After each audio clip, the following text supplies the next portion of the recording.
Assalamualaikum warahmatullahi wabarakatuh, Mat. Sore para sedulur YouTube, ketemu lagi dengan saya Agung Wijanarko. Oke, para sedulur, di sore hari ini saya pengen menyapa para sedulur-sedulur saya, sobat-sobat saya, teman-teman saya, itu kan yang udah subscribe, udah join di kanal YouTube saya ini. Jadi teman-teman, di sore hari seperti biasa saya pengen ngajak teman-teman, sobat-sobat saya untuk ngobrol santai seputaran peta perpolitikan di negara kita menuju Pilpres 2024 nanti. Jadi teman-teman, saat ini memang suhu perpolitikan di negara kita udah mulai menghangat gitu kan. Walaupun untuk menuju Pilpres nanti posisinya itu fasenya masih panjang ya gitu kan, masih ya, sekitar 10 bulanan ke depan gitu kan. Tapi sekarang para capres-capres yang sudah pada muncul, ada tiga kemungkinan, tiga calon capres ya, ada tiga capres, itu Prabowo Subianto, Anies Baswedan, dan Ganjar Pranowo. Mereka udah mulai melakukan silaturahmi, safari politik, jalan-jalan gitu kan, untuk menggalang atau kekuatan ya, menggalang kekuatan, menggalang dukungan daripada masyarakat. Salah satunya yang saya cermati adalah saat ini adalah Anies Baswedan gitu kan. Anies Baswedan ini kalau saya lihat memang kuat di Pulau Jawa. Itu beliau kuatnya di Provinsi Banten, DKI Jakarta, dan juga di Jawa Barat gitu kan. Dan beliau agak kurang popularitasnya ataupun kuranglah dukungan dari akar rumputnya dari wilayah Jawa Tengah dan di Jawa Timur. Tapi ya teman-teman, dalam 2-3 bulan belakangan ini beliau kayaknya memang ya teman-teman, populer ya, nambah populer karena beliau tuh rajin fokus silaturahminya dengan tokoh-tokoh masyarakat yang ada di Jawa Tengah dan di Jawa Timur ya. Contohnya ini berita hari ini kita lihat. Informasi selengkapnya kita bergabung dengan Anwar Fuadi langsung dari Malang, Jawa Timur. Dari Malang. Apa Malang. saja agenda Anies Baswedan di Malang dan Pasuruan pada malam hari ini? Ya kan, baru saja selesai agenda silaturahmi Anies Baswedan di Pondok Pesantren Darul Mutakin yang terletak di Desa Jeru, Kecamatan Turen, Kabupaten Malang. Dan agenda silaturahmi ini juga berbarengan dengan acara Istighosah Kubro dan juga doa untuk NKRI dan juga bangsa dan negara. Dan tadi kehadiran Anies Rashid Baswedan di Pondok Pesantren ini sekitar pukul 15 waktu Indonesia Barat disambut langsung oleh pengasuh Pondok Pesantren Darul Mutakin, yaitu Kiai Haji Ahmad Ridwan. Dan kehadiran Anies Baswedan juga menarik perhatian para jemaah yang hadir tadi dalam Istighosah Kubro, termasuk juga tadi banyak ibu-ibu dan juga para jemaah yang menyambut antusias kedatangan Anies Rashid Baswedan. Tidak sedikit juga tadi jemaah yang mengajak Anies Rashid Baswedan untuk berfoto, dan mereka juga memuji Anies sebagai sosok yang rendah hati, lalu kemudian juga dekat dengan masyarakat dan dekat dengan para ulama. Dan tadi dalam agenda silaturahminya ke Pondok Pesantren Darul Mutakin, Anies Rashid Baswedan menyampaikan beberapa hal kehadapan para jemaah dan juga tentunya kepada para ulama dan juga umaro yang menjadi tempat silaturahmi Anies Rashid Baswedan pada hari ini. Tadi poin-poin yang disampaikan oleh Anies Baswedan yang pertama adalah menekankan kembali pentingnya keadilan dengan memberikan kesempatan yang setara bagi seluruh masyarakat, dan hal ini dimulai dari hal-hal kecil dalam kehidupan sehari-hari. Tadi Anies juga memberikan salah satu contoh yang mana pada safari atau silaturahmi kebangsaan. Oke teman-teman, tuh ya berita dari Metro TV, Anies hari ini melakukan safari ya, safari jalan-jalan politik untuk memperkenalkan beliau ya, berbicara ide dan program-program beliau ke masyarakat gitu kan. Juga silaturahmi ke tokoh-tokoh agama dan tokoh-tokoh masyarakat di kota-kota di Jawa Timur, Jawa Tengah dan Jawa Timur ya. Nah tampaknya memang ada respon masyarakat sendiri, antusiasnya memang sangat antusias banget mereka ya menerima Anies Baswedan ini kan. Dan ini salah satu jurus strategi Anies Baswedan ini juga, kalau nggak bisa dia pandang remeh oleh lawan-lawan politiknya yang akan bertemu beliau di kontestasi Pilpres 2024 nanti.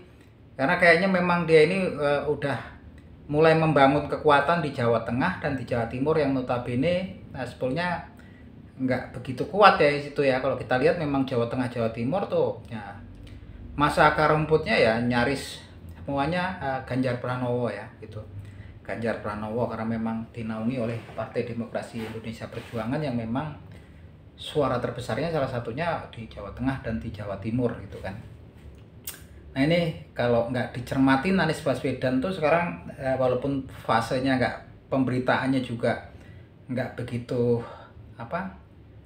nggak begitu santer, tapi diam-diam nih udah membangun kekuatan ya, seperti di kota-kota yang di Jawa Tengah ya, seperti Purworejo, kemudian di beberapa kota di Jawa Tengah seperti di Temanggung dan Wonosobo itu kabarnya juga relawannya udah banyak ya, relawan Anies Baswedan gitu kan. Dan udah mulai mau membangun juga kan posko Anies Baswedan di sana gitu kan, untuk para relawan Anies Baswedan. Ini kan tempat-tempat yang memang dulu memang nggak begitu populer karena untuk Anies Baswedan ya. Anies Baswedan kan memang baru maju terkenalnya di DKI Jakarta gitu kan.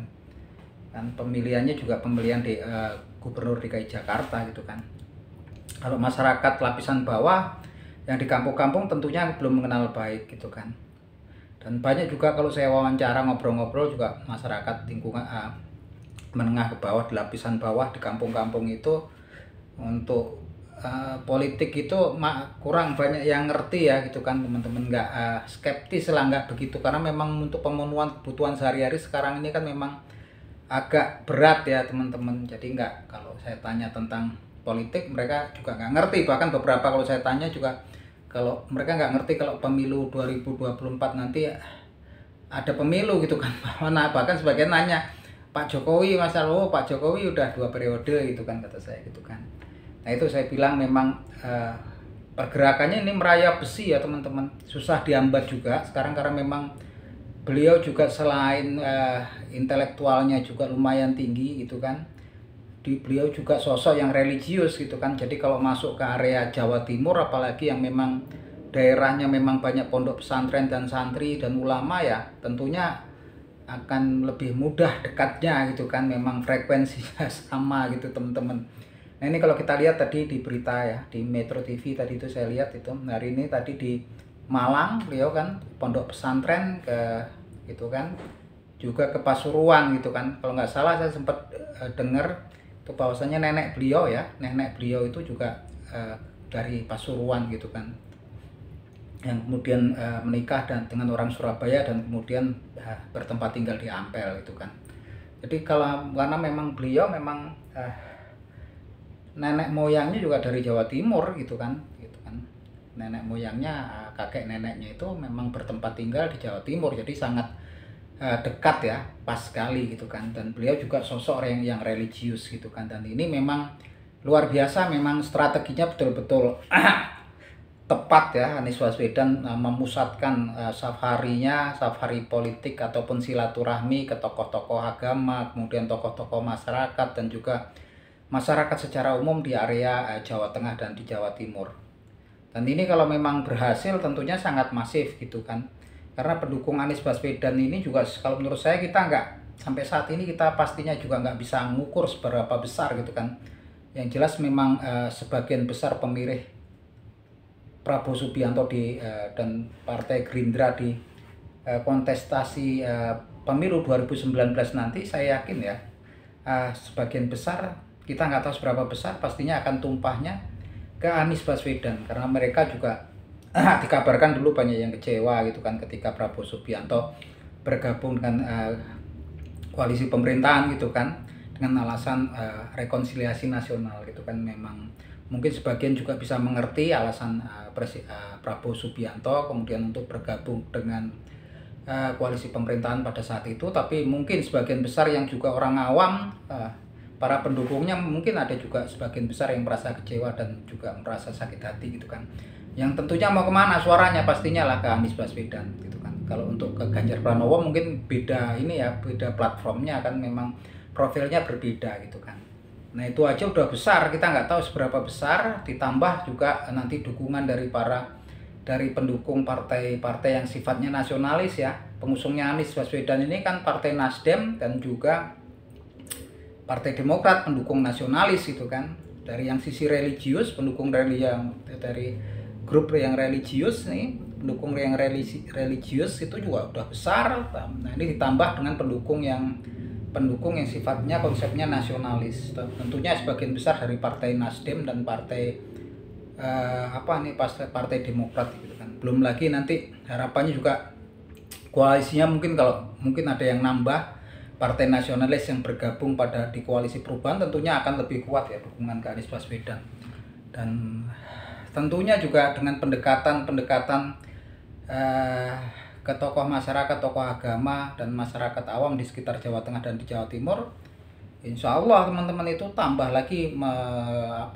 besar nanti dukungan kepada Anies Baswedan. Yang ini memang kalau memang lawan-lawan politik Anies Baswedan yang calon berkompetisi dengan Anies Baswedan di Pilpres 2024 nanti kalau nggak mencermati gitu kan, bisa fatal ya teman-teman. Maksudnya fatal itu bisa kecolongan atau blunder gitu kan.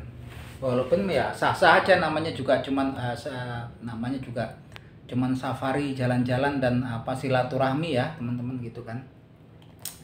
Nah itu teman-teman, memang saya juga senang, memang saya juga gembira gitu, bangga gitu kan, memang strateginya memang pas.